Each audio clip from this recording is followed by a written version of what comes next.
हम लोग केमिस्ट्री के 10 ऐसे प्रश्नों के बारे में पढ़ेंगे जो हर बार के बोर्ड एग्जाम में लगभग पूछे ही जाते हैं।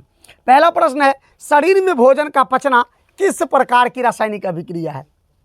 तो शरीर में भोजन का पचना उपचयन अभिक्रिया है, यानी हमारा सही जवाब हो जाएगा सी। अगला प्रश्न है, कॉपर ऑक्साइड हाइड्रोजन से अभिक्रिया करके कॉपर और जल बनाता है, यह किस प्रकार की अभिक्रिया है? तो यहाँ पर देखने से पता चल रहा है कि कॉपर ऑक्साइड हाइड्रोजन से अभिक्रिया करने के पश्चात जो यह कॉपर बनाता है, इसमें ऑक्सीजन का निष्कासन हो रहा है, यानी ऑक्सीजन का निष्कासन यानी अवकरण, यानी यह अपचयन अभिक्रिया है, यानी हमारा सही जवाब हो जाएगा बी, यानी अपचयन अभिक्रिया।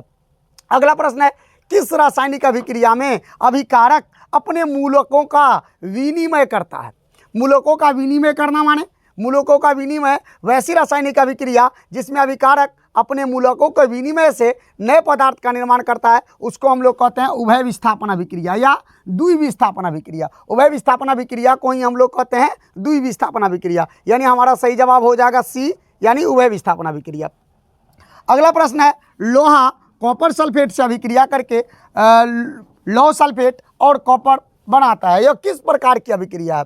तो यहाँ पर देखने से पता चल रहा है कि लोहा जब कॉपर सल्फेट से अभिक्रिया करता है तो कॉपर सल्फेट से कॉपर सल्फेट को विस्थापित कर देता है, यानी यह विस्थापन अभिक्रिया है, यानी डी हमारा सही जवाब हो जाएगा विस्थापन अभिक्रिया।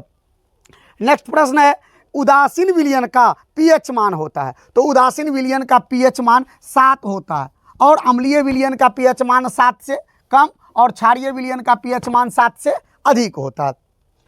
नेक्स्ट प्रश्न है कि बेकिंग सोडा का रासायनिक सूत्र होता है, तो बेकिंग सोडा का रासायनिक सूत्र होता है NaHCO3।